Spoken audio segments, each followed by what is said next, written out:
Bagi kita semuanya, firman Tuhan untuk kita hari ini dari Yeskiel pasal 40.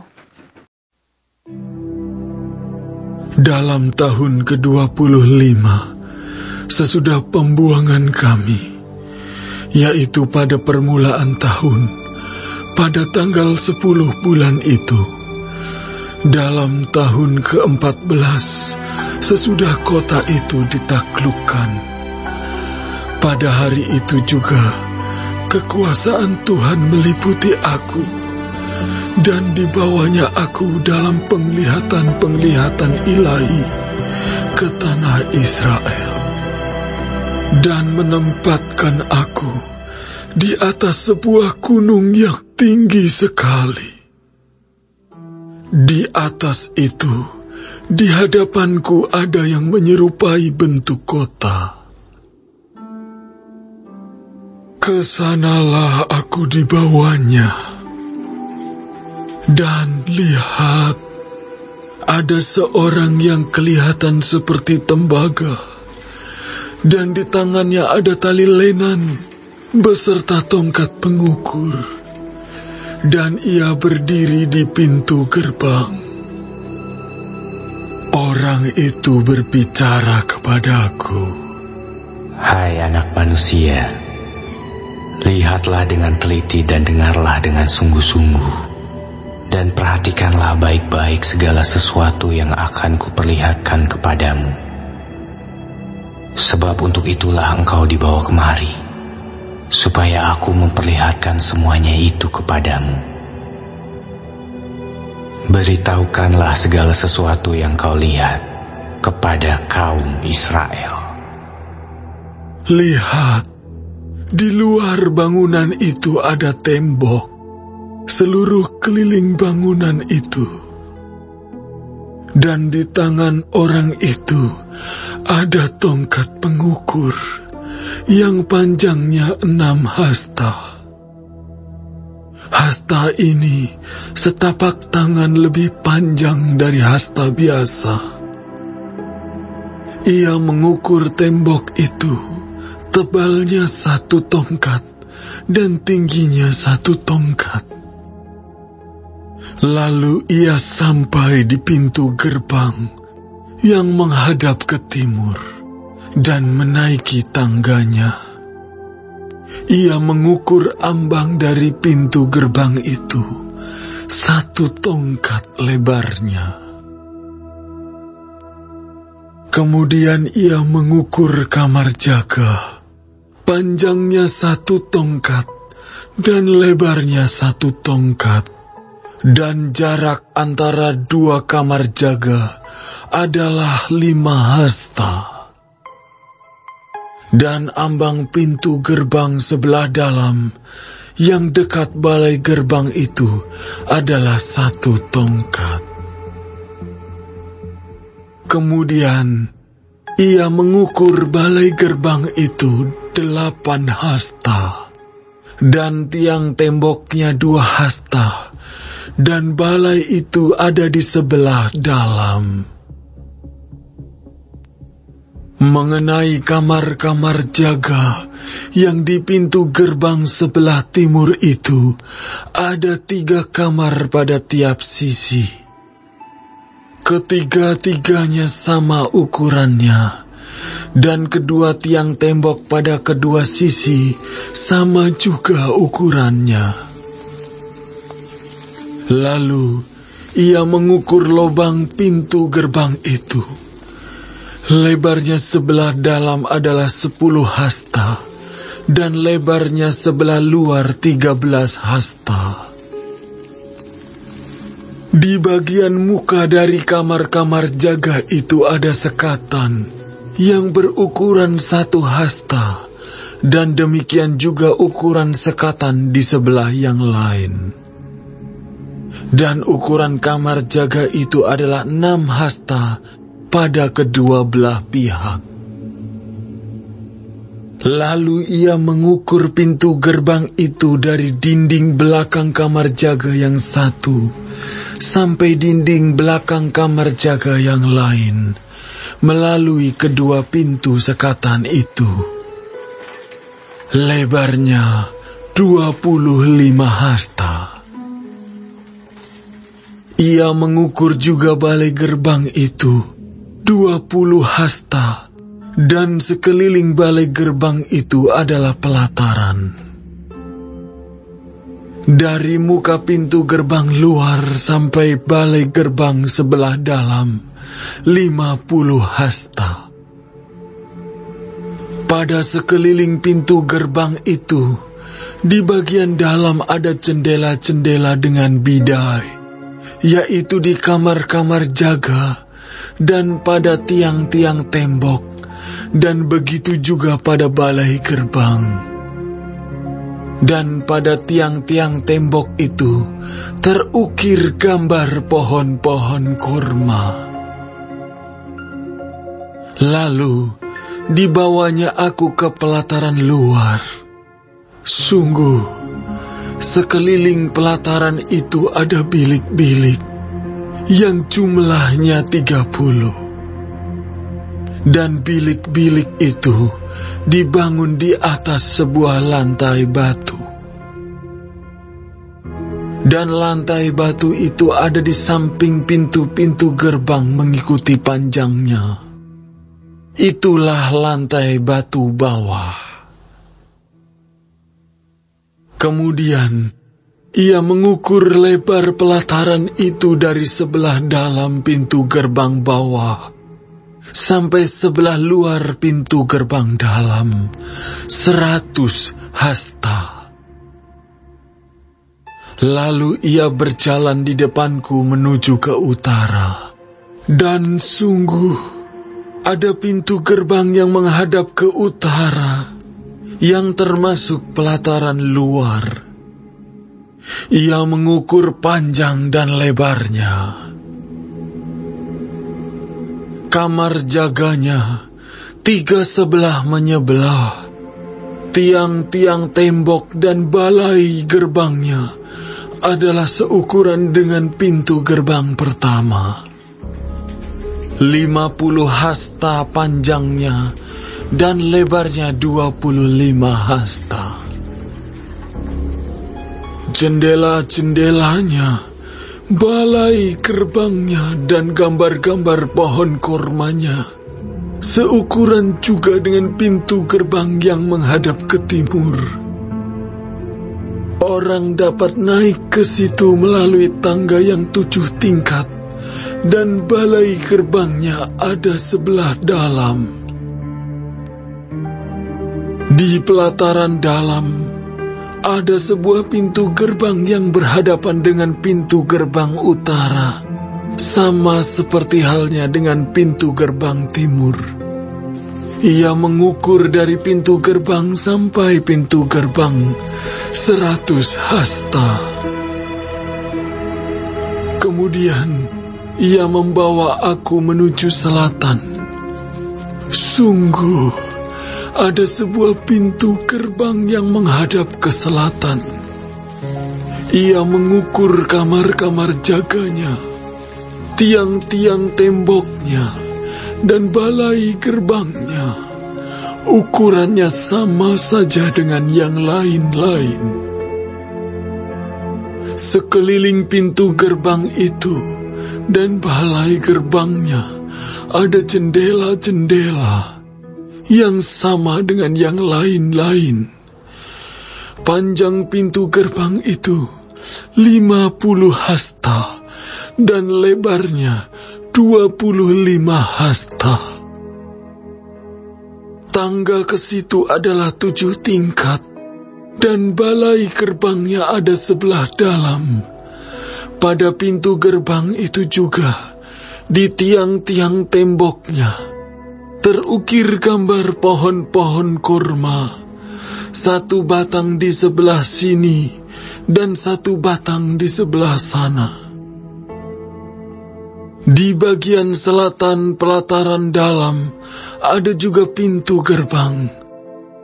Ia mengukur dari pintu gerbang sampai pintu gerbang di bagian selatan 100 hasta. Lalu dibawanya aku ke pelataran dalam melalui pintu gerbang selatan, dan ia mengukur pintu gerbang itu. Ukurannya sama saja dengan yang lain-lain.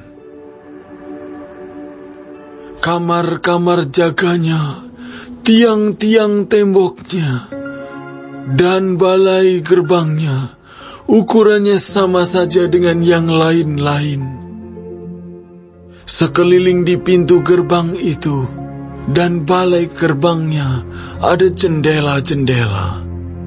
Panjang pintu gerbang itu 50 hasta dan lebarnya 25 hasta. Sekelilingnya ada balai-balai gerbang, panjangnya 25 hasta dan lebarnya 5 hasta. Balai gerbangnya adalah sebelah pelataran luar, dan pada tiang-tiang temboknya terukir gambar pohon-pohon korma, dan tangganya ke atas ada 8 tingkat. Lalu dibawanya aku ke sebelah timur pelataran dalam, dan ia mengukur pintu gerbang yang di situ, dan ukurannya sama saja dengan yang lain-lain. Kamar-kamar jaganya, tiang-tiang temboknya, dan balai gerbangnya, ukurannya sama saja dengan yang lain-lain. Sekeliling pintu gerbang itu dan balai gerbangnya ada jendela-jendela. Panjang pintu gerbang itu 50 hasta dan lebarnya 25 hasta. Balai gerbangnya adalah sebelah pelataran luar, dan pada tiang-tiang temboknya terukir gambar pohon-pohon korma. Sebelah sini dan sebelah sana, dan tangganya ke atas ada 8 tingkat. Kemudian dibawanya aku ke pintu gerbang utara, dan ia mengukurnya, dan ukurannya sama saja dengan yang lain-lain. Kamar-kamar jaganya, tiang-tiang temboknya, dan balai gerbangnya, ukurannya sama saja dengan yang lain-lain, dan sekelilingnya ada jendela-jendela. Panjang pintu gerbang itu 50 hasta, dan lebarnya 25 hasta. Balai gerbangnya adalah sebelah pelataran luar, dan pada tiang-tiang temboknya terukir gambar pohon-pohon korma. Sebelah sini dan sebelah sana, dan tangganya ke atas ada 8 tingkat. Ada juga sebuah bilik yang pintunya di balai gerbang, dan di sana orang membasuh korban bakaran. Dalam balai gerbang itu ada 2 meja sebelah sini dan 2 meja sebelah sana, tempat menyembelih korban bakaran, korban penghapus dosa, dan korban penebus salah. Di samping kiri balai gerbang, di sebelah luar, ada 2 meja. Dan di samping kanan balai gerbang itu, juga 2 meja. Jadi, di pintu gerbang itu, ada 4 meja sebelah sini, dan 4 meja sebelah sana. Semuanya 8 meja di situ, untuk tempat menyembelih korban. Ada juga 4 meja lagi untuk korban bakaran yang diperbuat dari batu pahat. Panjangnya 1,5 hasta, lebarnya 1,5 hasta, dan tingginya 1 hasta. Di sana diletakkan perkakas-perkakas untuk menyembelih korban bakaran dan korban sembelihan. Sekeliling ruangan itu dipakukan gantungan-gantungan yang panjangnya setapak tangan. Dan di atas meja-meja itu diletakkan daging korban. Lalu dibawanya aku ke pelataran dalam. Sungguh, di sana ada 2 bilik, yaitu satu di samping pintu gerbang utara dan mukanya menghadap ke selatan. Satu lagi di samping pintu gerbang selatan dan mukanya menghadap ke utara. Ia berkata kepadaku, Bilik ini yang mukanya menghadap ke selatan adalah bagi imam-imam yang bertugas di bait suci. Dan bilik yang mukanya menghadap ke utara adalah bagi imam-imam yang bertugas di mezbah. Mereka ini adalah Bani Zadok, dan hanya golongan inilah dari Bani Lewi yang boleh mendekat kepada Tuhan untuk menyelenggarakan kebaktian. Lalu ia mengukur pelataran dalam. Itu suatu 4 persegi, yang panjangnya 100 hasta dan lebarnya 100 hasta. Mezbah ada di hadapan bait suci. Lalu dibawanya aku ke balai bait suci, dan ia mengukur tiang-tiang temboknya. Tebalnya 5 hasta yang sebelah sini, dan 5 hasta yang sebelah sana. Lebar pintu itu 14 hasta, dan dinding sampingnya masing-masing 3 hasta. Panjang balai bait suci itu adalah 20 hasta, dan lebarnya 12 hasta.